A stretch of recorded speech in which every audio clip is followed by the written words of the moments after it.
Alright, how cool is this? I walk up to my lock, it lights up, I show it my palm, and it unlocks. Alright, so imagine I'm inside, my deadbolt is locked.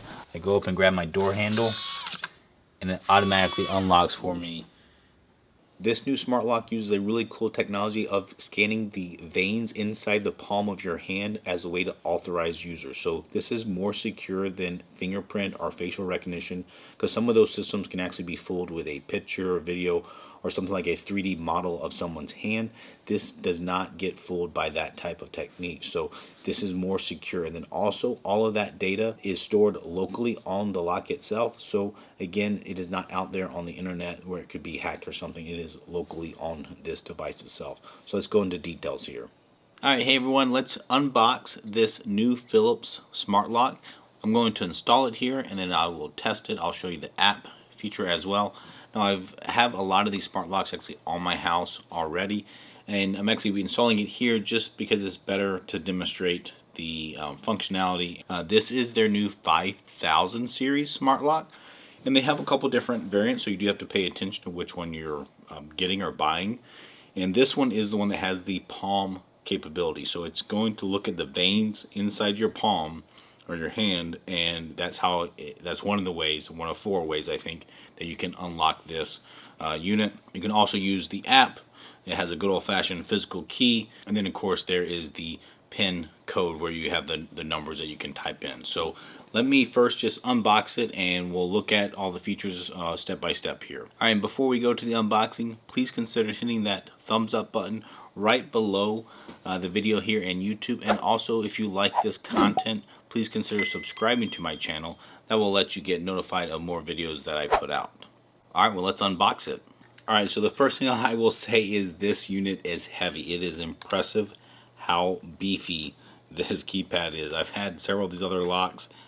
This is probably the heaviest one, which is a good sign. It is very solid feeling here. Now this is the outdoor unit. Now obviously you can see it has a sticker over the top of it.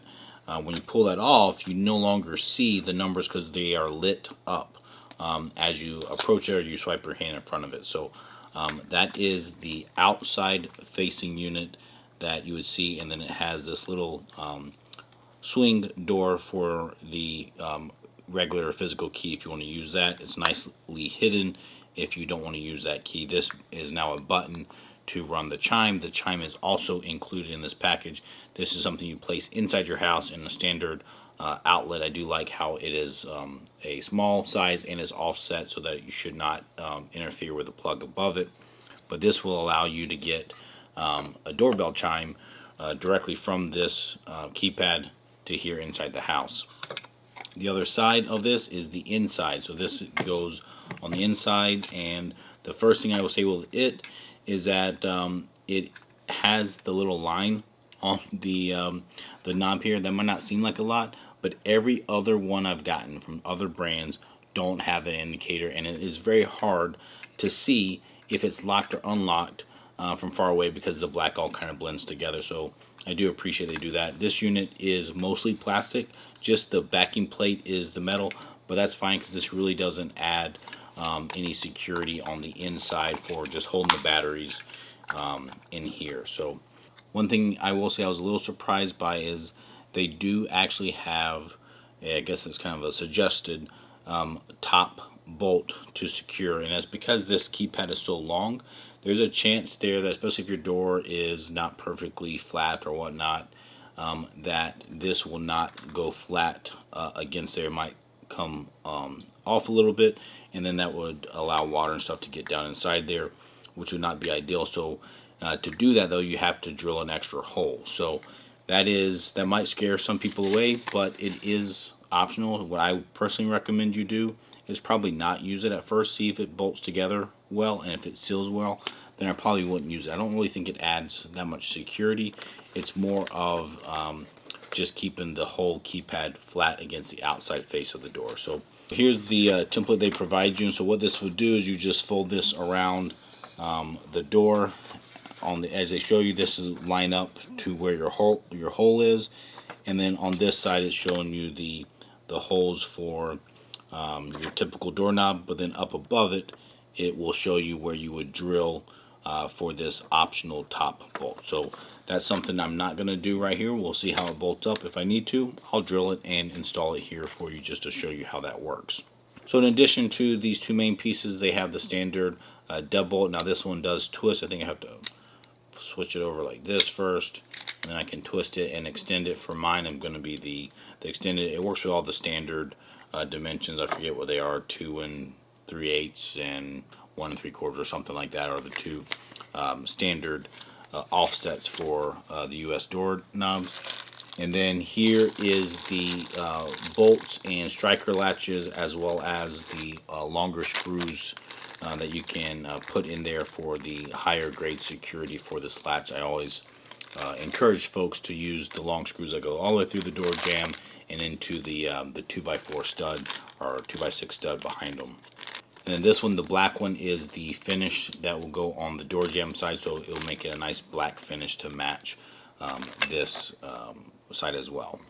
And then lastly, they do have this little magnetic sensor. I think that's a door position sensor, so it knows if the door is open or closed.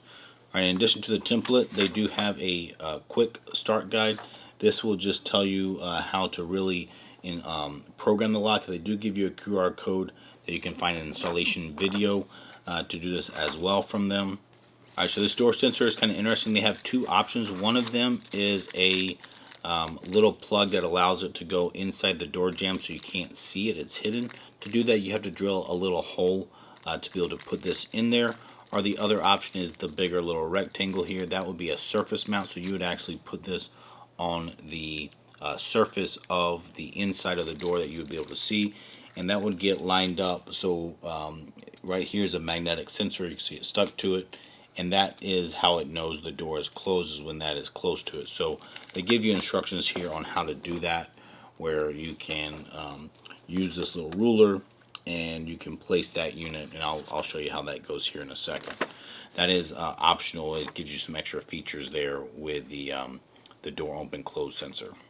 All right, then they actually do give you a full book printout. It's all black and white, I believe, or grayscale, but it actually walks through all the steps for the physical installation of the door as well as the app setup. This is getting more and more rare nowadays. Often I see a QR code and a quick start guide, and then you have to go dig for the information yourself. This actually has a full user manual here for you. So for me, let me install it here, and then we will go on to the app and do the further setup.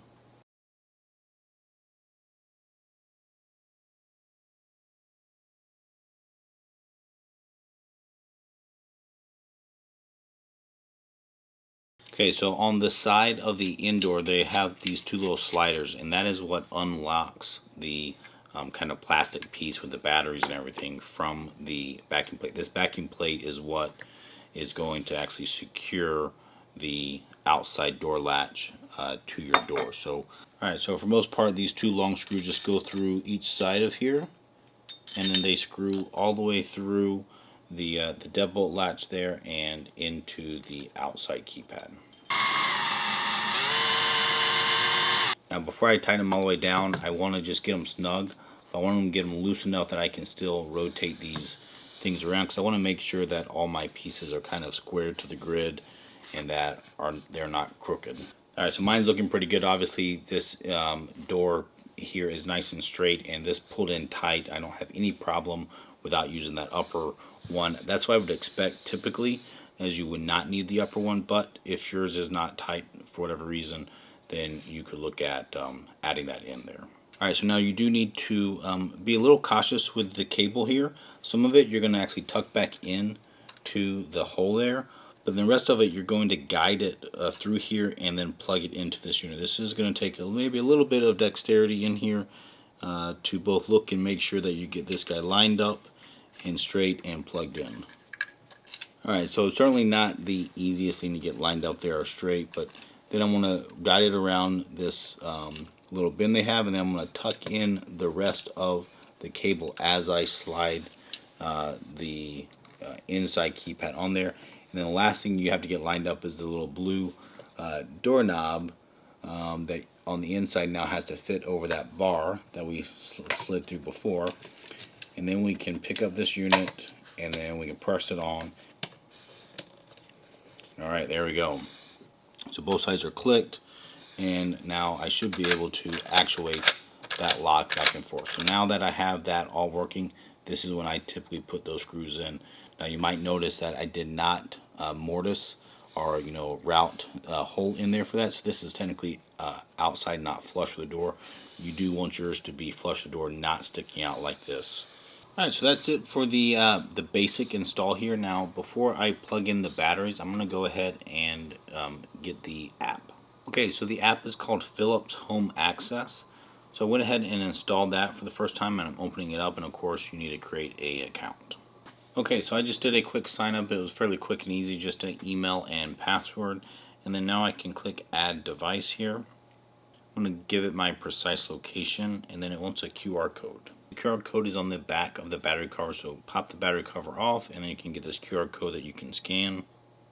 Alright, so now it is checking to see if I've installed it, and yes I have. If not, you can actually click the guidance through here, in here. So now it's saying to add the batteries, so this is when I will add the batteries.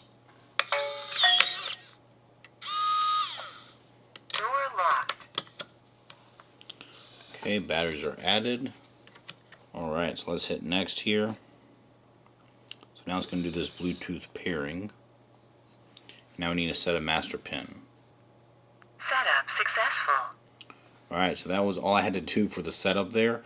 Now I set the master pin, but now you can do lots of other things here. Okay, so now here is my magnet that I mentioned before that you can install. Alright, so I'm going to add a Wi-Fi network. I'm a little surprised that that is not part of the default setup, but you actually have to turn it on separately. It probably uses more battery, and maybe that's why they don't do it. Okay, so I just told it to go ahead and connect to my home Wi-Fi. That worked fairly easily. Alright, auto lock, I turn that off. I typically don't like it when my door automatically lock and unlock. Door unlocked. It looks like it's pushing a notification to me every time something changes there.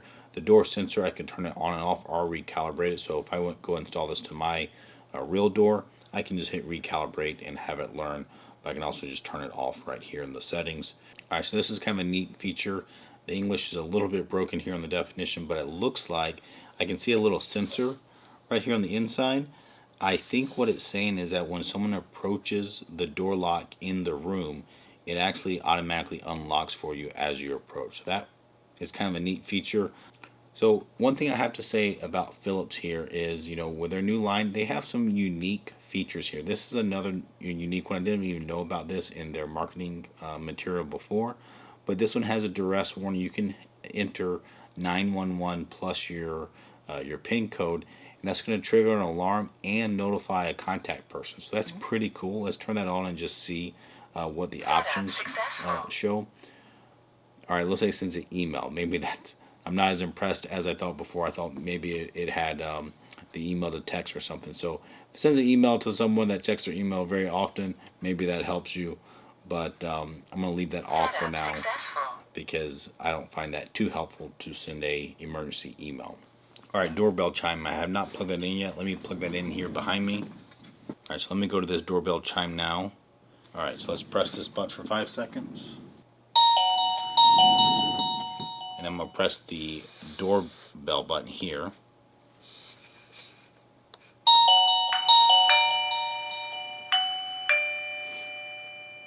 Alright, so hopefully that is connected now or paired up. Let's press this button here. There we go. So that was pretty easy. Sound settings, I can change the lock sound on or off for this keypad and the voice guidance that it gives you. It looks like for the language you can pick between English, Spanish, and French. We can go in here and set the time zone. This is Setup successful. This is important if you want to set any, I think PIN codes maybe by time of day. You want to have the right time, of course. Notifications, you can tell it to send you the push notification every time it's locked and unlocked or not. Master code, privacy mode. So this is kind of a neat feature in privacy mode. If you press and hold this button for 3 seconds on the inside, that will mean only the physical key or the master pin on the outside can open the lock. Of course, you can always open the lock with the thumb turn on the inside. Okay, one-touch locking makes a lot of sense to me. Instead of having to type in a PIN code to lock the door, you can do just one touch. You just press and hold one of the number keys for 2 seconds, and that should automatically lock it. Alright, well, before I get too far, I want to really do this Palm ID thing. So let me go in here and click the Palm ID. It says none are added, which is correct. So let me click Add and see what it can do here. Wait until the red line of the palm illustrates and then hold 2 to 6 inches away. Alright, let's tell it I'm ready. Please scan your palm. Palm IDs. Enrollment successful. That was pretty quick and impressive. So I'm going to tell that was my right hand.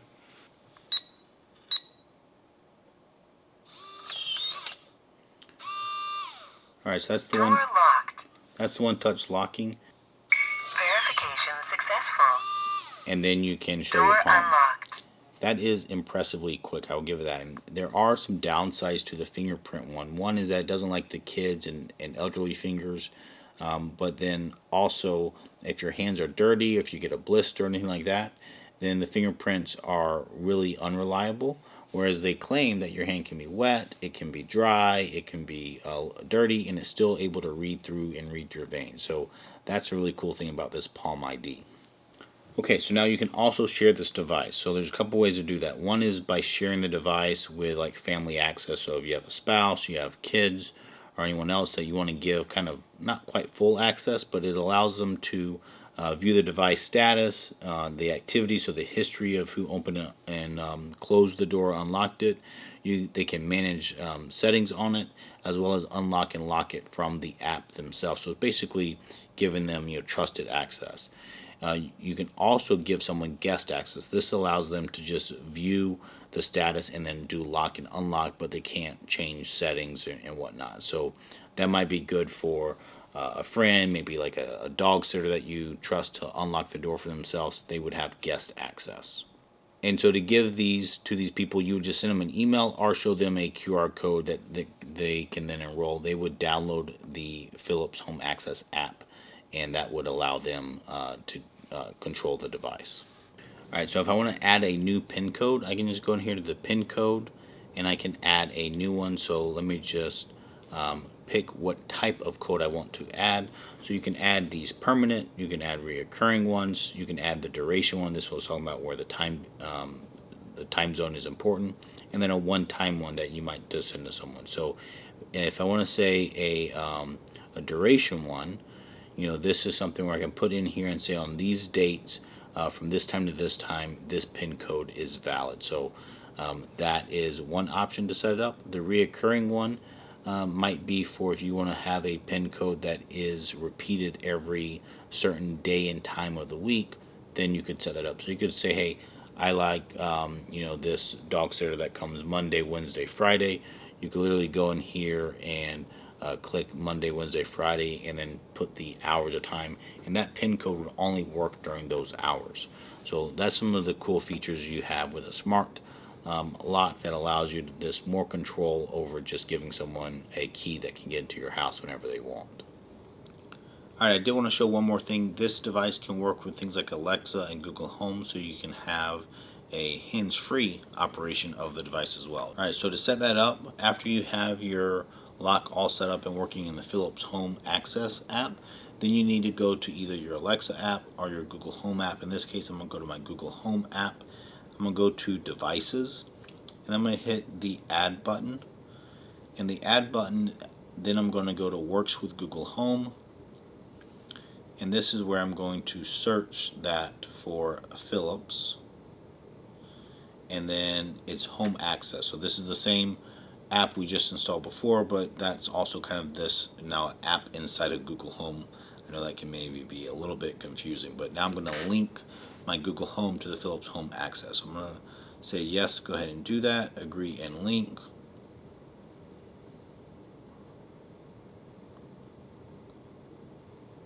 Alright, so here you can see the lock. Now I should probably have renamed it before I added it, but perhaps I can still do that in here. Alright, so I'm just going to add it to my basement room just so it has a home to be into. And I'm going to see if I can actually operate it here now. I actually was a little bit stumped. I had a little bit of trouble getting this to work, and I found out why. and that's because Google asks you for a PIN code, and I tried all my pins for the lock and none of them worked, and I found out why. So you have to get back out of the lock itself, and now I'm in the Philips Home Access homepage. Go to my profile there, and then now there's a works with. And so this is both a good and bad thing, because in here it shows you that it works with Alexa and Google Assistant. It shows that it's linked, which is good because I already linked it. But now you can see here it has a different voice code than the PIN codes. So in some ways that's good, and I think you could probably change this to whatever pin you wanted. You could probably still change it to one of the physical pins, but for this demonstration I'm going to leave it at this 0069 because at least now I know what it is. Okay, let me try this out. Lock the basement lock. Can I have your PIN? 0069.